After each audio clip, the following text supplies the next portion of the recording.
Assalamualaikum warahmatullahi wabarakatuh. Perkenalkan saya Imelda Suryati Maulani dari NIM 1123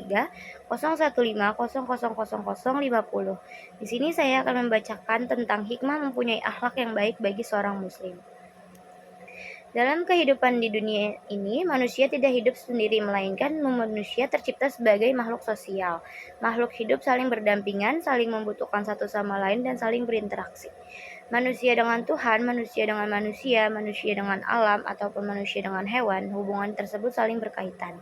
Hal ini membuat manusia harus mempunyai sikap yang baik dan harus diterapkan saat berinteraksi.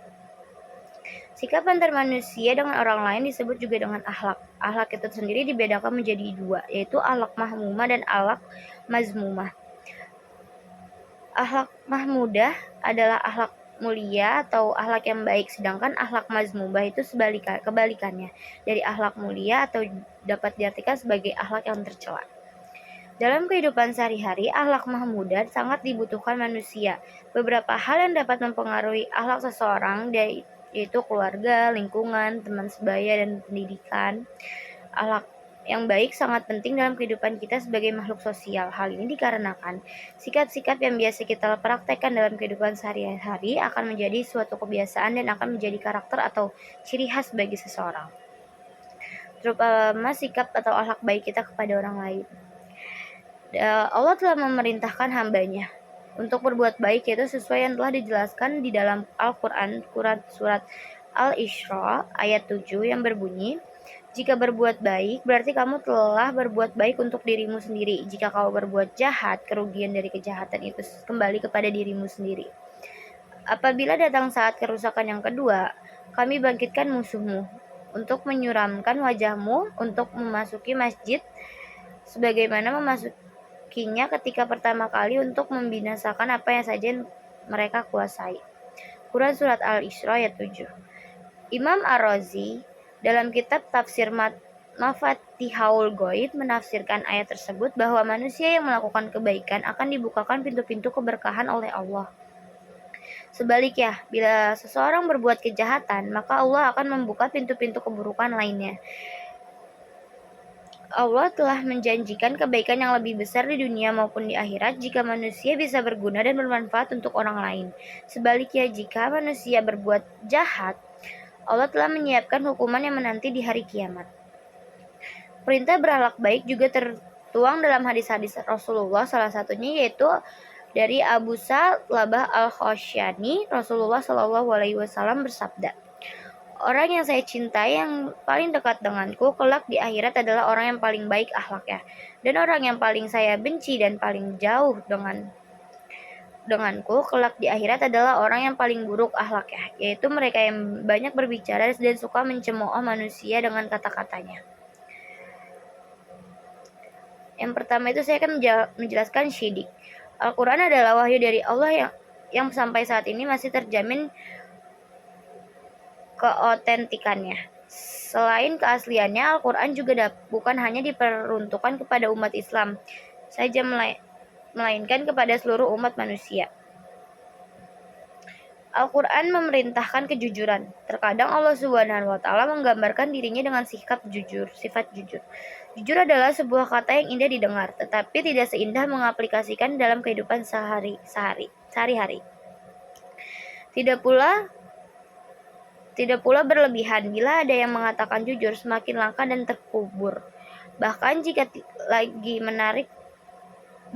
lagi menarik bagi kebanyakan orang. Semua orang paham akan maknanya, tetapi begitu mudah mengabaikannya. Yang lebih berbahaya lagi adalah orang yang ingin selalu bersikap jujur, tetapi mereka belum sepenuhnya tahu apa saja sikap yang termasuk kategori jujur. Syidik artinya kejujuran atau jujur. Menurut KBBI, jujur adalah lurus hati dan tidak curang. Sifat jujur dimiliki oleh para rasul utusan Allah Subhanahu wa Ta'ala yang perlu ditiru dan diteladani dalam kehidupan kita sebagai umat muslim. Jadi yang dimaksud dengan syidik ialah cara berpikir yang benar dan lurus, tidak bertentangan realita dan tidak pula bertentangan dengan prinsip kebenaran. Dalam agama Islam, sikap seperti inilah yang dinamakan syidik. Sifat asyidik merupakan sikap yang terpuji, maka sudah seharusnya kita harus menerapkan dan menjadikan sikap syidik sebagai karakter dalam diri kita dalam kehidupan sehari-hari. Hal ini sesuai dengan firman Allah Subhanahu wa taala Quran surat Al-Ahzab ayat 70-71, yaitu berbunyi, "Wahai orang-orang yang beriman, bertakwalah kamu kepada Allah dan ucapkanlah perkataan yang benar. Niscaya Allah akan memperbaiki amal-amalmu dan mengampuni dosa-dosamu. Dan barang siapa menaati Allah dan Rasul-Nya, maka sungguh dia menang dengan kemenangan yang agung." Quran surat Al-Ahzab ayat 70-71. Jika orang yang beriman berlaku takwa dan berkata jujur, Allah menjanjikan dua hal, yaitu perbaikan amal dan ampunan atas dosa. Allah memperbaiki amal artinya dia akan memberikan taufik untuk beramal soleh atau memperbaiki amal-amal dengan menerimanya, memberikan pahala dan apresiasi atas amal-amal tersebut. Orang-orang yang taat kepada Allah, bertakwa dan jujur akan mendapatkan kemenangan yang besar, yakni dihindarkan dari neraka dan dimasukkan ke dalam surga yang penuh kenikmatan. Tak hanya kemenangan besar di akhirat dengan masuk surga, orang-orang yang taat kepada Allah juga akan mendapatkan kemenangan di dunia. Bahkan ketaatan itu sendiri sebenarnya adalah kemenangan tersendiri. Kewajiban untuk berperilaku jujur juga disebut dalam hadis yang diriwayatkan oleh Ibnu Hibban yang berbunyi, dari Abu Bakar Asy-Siddiq, ia berkata, Rasulullah Shallallahu Alaihi Wasallam bersabda, "Wajib atasmu berlaku jujur, karena jujur itu bersama kebaikan dan keduanya di surga. Dan menjauhkanlah dirimu dari dusta, karena dusta itu bersama kedurhakaan dan keduanya di neraka." Penerapan perilaku jujur dalam kehidupan sehari-hari dapat diwujudkan dengan cara sebagai berikut. Yang pertama, berkata apa adanya atau tidak berbohong dalam berucap. Yang kedua, tidak ingkar janji terhadap orang lain. Yang ketiga, selalu percaya dengan ajaran Allah Subhanahu wa taala dan Rasul-Nya. Yang keempat, tidak menyembunyikan kebenaran. Hikmah memiliki sikap jujur bagi diri sendiri. Yang pertama itu dapat dipercaya orang lain. Yang kedua, orang yang jujur akan memperoleh surga dari Allah Subhanahu wa taala. Yang ketiga, menghindarkan diri dari segala macam fitnah. Yang keempat, hidup lebih damai dan bahagia. Yang kelima itu perkataannya dapat dipercaya, dan yang terakhir terhindar dari sifat munafik. Hikmah memiliki sikap jujur bagi orang lain. Yang pertama itu, segala informasi yang didapatkan valid dan tidak palsu. Yang kedua, menimbulkan rasa percaya terhadap orang lain. Yang ketiga, mengetahui bahwa orang tersebut selalu berbohong atau berkata jujur. Yang terakhir itu, yang keempat, tidak saling mencurigai. Dengan cara terbiasa untuk berkata jujur apa adanya, tidak ingkar janji terhadap orang lain, selalu membenarkan hal yang memang benar, dan menerapkan untuk selalu bersikap jujur dan dalam kehidupan sehari-hari, maka sifat sidik bisa menjadi karakter yang melekat pada diri seseorang, terutama pada diri kita sebagai seorang muslim, untuk meneladani sikap Rasulullah Shallallahu Alaihi Wasallam. Yang kedua itu ada amanah. Amanah menurut bahasa adalah janji atau titipan dan sesuatu yang dipercayakan kepada seseorang. Amanah secara etimologis berasal dari bahasa Arab yang berarti jujur atau dapat dipercaya. Sedangkan dalam bahasa Indonesia, amanah berarti pesan, perintah, keterangan, dan wejangan. Dalam konteks fikih, amanah memiliki arti kepercayaan yang diberikan kepada seseorang berkaitan dengan harta benda. Dalam buku lain disebutkan bahwa amanah memiliki arti bahasa atau kesetiaan, ketulusan hati atau kepercayaan sikah atau kejujuran. Sedangkan menurut istilah adalah suatu sifat dan sikap pribadi yang setia, tulus hati, dan jujur dalam melaksanakan sesuatu yang dipercayakan kepadanya, berupa harta benda, rahasia tugas, maupun kewajiban. Allah memerintahkan kita dengan tegas untuk menunaikan amanah dengan benar. Allah Subhanahu wa taala berfirman dalam Quran surat An-Nisa ayat 58, "Sesungguhnya Allah menyuruh kamu menyampaikan amanah kepada pemiliknya. Apabila kamu menetapkan hukum di antara manusia, hendaklah kamu tetapkan secara adil. Sesungguhnya Allah memberi pengajaran yang paling baik kepadamu. Sesungguhnya Allah Maha mendengar lagi Maha melihat." Quran surat An-Nisa ayat 58. Tafsir Al-Muyassar atau Kementerian Agama Saudi Arabia mengenai ayat di atas, yaitu Sesungguhnya Allah memerintahkan kalian untuk menunaikan amanah yang berbeda-beda yang kalian dipercaya untuk menyampaikan kepada para pemiliknya. Maka janganlah kalian melalaikan amanat-amanat itu. Dan Allah memerintahkan kalian untuk memutuskan perkara di antara manusia dengan dasar keadilan dan objektif. Bila kalian memutuskan permasalahan di antara mereka, dan itu adalah sebaik-baik nasihat yang Allah sampaikan kepada kalian dan memberi petunjuk kalian kepadanya. Sesungguhnya Allah Maha mendengar ucapan-ucapan kalian, meneliti seluruh perbuatan kalian, lagi Maha melihatnya. Perilaku amanah dapat diterapkan di kehidupan sehari-hari melalui kegiatan-kegiatan sebagai berikut. Yang pertama, menjaga titipan dan mengembalikan sesuai keadaan semula. Apabila kita dititipi sesuatu oleh orang lain, misalnya barang berharga, emas, rumah, atau barang-barang lainnya, maka kita harus menjaganya dengan baik. Pada saat barang titipan tersebut diambil oleh pemilik, ya kita harus mengembalikannya secara semula. Yang kedua itu ada menjaga rahasia. Apabila kita dipercaya untuk menjaga rahasia, baik itu rahasia pribadi, rahasia keluarga, rahasia organisasi, atau rahasia negara, maka kita wajib menjaganya dengan tidak bocor kepada orang lain. Yang ketiga itu ada tidak menyalahgunakan jabatan. Jabatan adalah amanah yang wajib dijaga.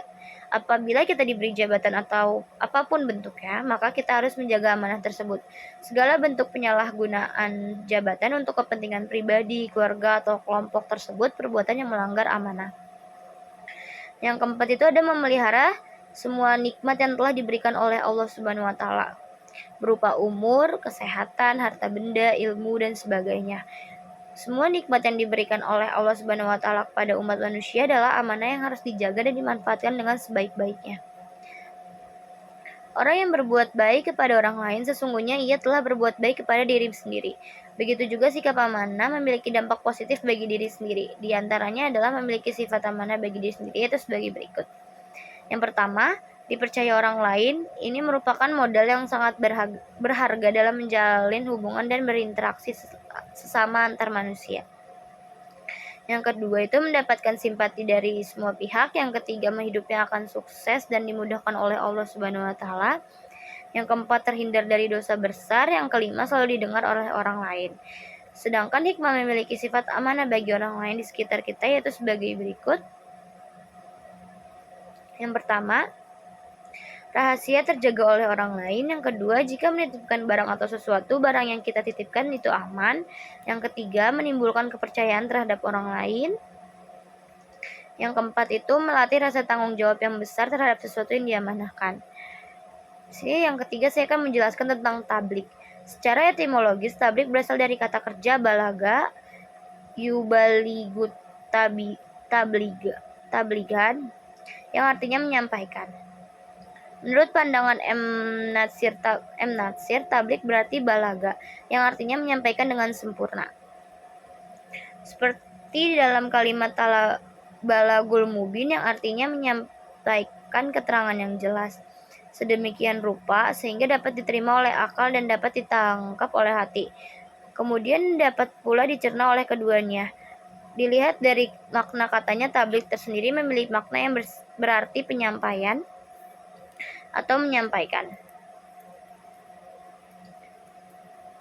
Sedangkan secara istilah menurut M. Bahri Ghazali dalam bukunya Dakwah Komunikatif mengatakan bahwa tablik adalah suatu kegiatan penyampaian pesan ajaran agama Islam. Di dalam kegiatan tablik ini unsur-unsur ajakan, seruan, panggilan agar orang yang dipanggil berkenan mengubah sikap dan perilaku sesuai dengan ajaran agama Islam yang dipeluknya.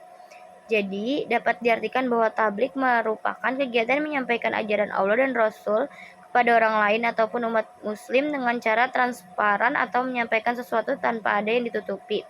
Dalam perihal ini Allah Subhanahu wa taala berfirman, "Wahai Rasul, sampaikanlah apa yang diturunkan Tuhanmu kepadamu.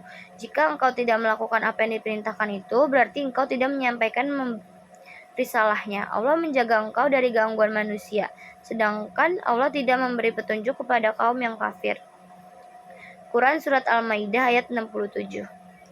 Menurut tafsir As-Sadi atau Syekh Abu Rahman bin Nashir Asyadi, ayat di atas menjelaskan perintah dari Allah kepada Rasulnya Muhammad dengan perintah yang paling mulia dan paling agung, yaitu menyampaikan apa yang Allah turunkan kepadanya. Termasuk dalam hal ini adalah seluruh perkara yang diperintahkan umat ini dari Nabi, meliputi akidah, amalan-amalan, perkataan-perkataan, hukum-hukum syar'i, dan tuntutan-tuntutan ilahiyah.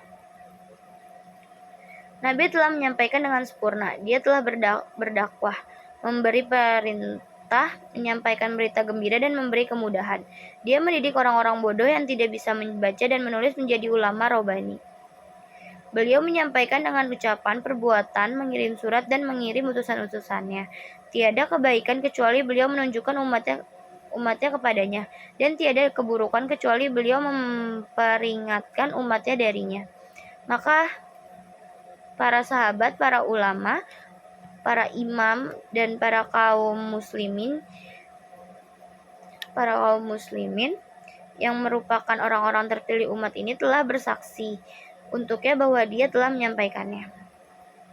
Beberapa sifat tabligh yang dapat diwujudkan dalam kehidupan sehari-hari yaitu sebagai berikut. Yang pertama, mampu mengajak muslim untuk berbuat kebaikan dan menghindari dari hal buruk. Yang kedua, seorang guru yang sedang menyampaikan ilmunya kepada para siswa. Yang ketiga, sebagai informasi yang positif agar umat muslim mengetahui tentang suatu hal. Yang keempat, memberikan nasihat ke dalam hal kebaikan. Yang kelima, ustadz yang berkhutbah dan menyampaikan ajaran agama sesuai syariat kepada jamaah. Ada juga hikmah yang didapatkan jika seseorang memiliki sifat tabligh, terutama bagi dirinya sendiri. Yang pertama itu adalah mencapai kebahagiaan, ketentraman, dan ketenangan dalam hidup. Yang kedua, berbagi ilmu yang kita pelajari untuk orang lain sesuai dengan kemampuan kita. Yang ketiga, dapat bermanfaat bagi orang lain karena telah menyampaikan sesuatu. Sedangkan keuntungan sifat tabligh dalam kehidupan sehari-hari bagi orang lain yaitu sebagai berikut. Yang pertama, mendapatkan ilmu yang sebelumnya tidak kita ketahui. Yang kedua, mendapatkan informasi kebenaran yang sudah seharusnya didapatkan. Yang ketiga, dapat membedakan antara yang benar dan yang salah dari ilmu yang didapat. Yang keempat, saya akan menjelaskan tentang fatonah. Fatonah merupakan salah satu sifat Rasulullah Shallallahu Alaihi Wasallam yang patut diteladani. Dalam Kamus Besar Arab, kata ini berasal dari kata fatina yaftanu, futan, fitanan, wa fatonatan. Artinya mengerti, memahami, dan cerdas. Dapat diartikan bahwa fatonah adalah suatu sikap mengerti, memahami, dan menghayati secara mendalam yang berkenaan dengan segala hal. Hal tersebut dijelaskan dalam buku Etos Kerja dan Kepemimpinan Islam karya Aminul Syekh. Diterangkan, sifat amanah akan menimbulkan berbagai kreativitas dan kemampuan untuk melakukan berbagai macam inovasi yang bermanfaat. Fatonah merupakan kecerdasan intelektual, emosional, dan terutama dalam hal spiritual, termasuk kebijaksanaan dalam berpikir dan bertindak. Dalam definisi sederhana, fatonah artinya cerdas. Dalam hal ini Allah Subhanahu wa taala berfirman, mereka itulah para nabi yang telah diberi petunjuk oleh Allah, maka ikutilah petunjuk mereka. Katakanlah Nabi Muhammad, aku tidak menerima imbalan kepadamu atasnya menyampaikan Al-Quran. Al-Quran itu hanyalah peringatan untuk umat seluruh alam. Tertera dalam Quran surat An-An'am ayat 90. Surat Al-An'am ayat 90. Selain ayat di atas, Allah juga memerintahkan kepada hambanya untuk memiliki sifat fatonah. Allah Subhanahu wa taala berfirman, Dia Allah menganugerahkan hikmah kepada siapa dan yang Dia kehendaki. Siapa yang dianugerahi hikmah, sungguh dia telah dianugerahi kebaikan yang banyak. Tidak ada yang dapat mengambil pelajaran darinya kecuali ulul albab. Quran Surat Al-Baqarah ayat 269. Cara untuk mencerdaskan pikiran yaitu dengan takun maksi atau meninggalkan perbuatan dosa atau maksiat. Atau dengan kata lain, jika ingin mencerdaskan otak maka Jiwa harus dibersihkan dari segala macam virus. Virus yang maksud ialah maksiat.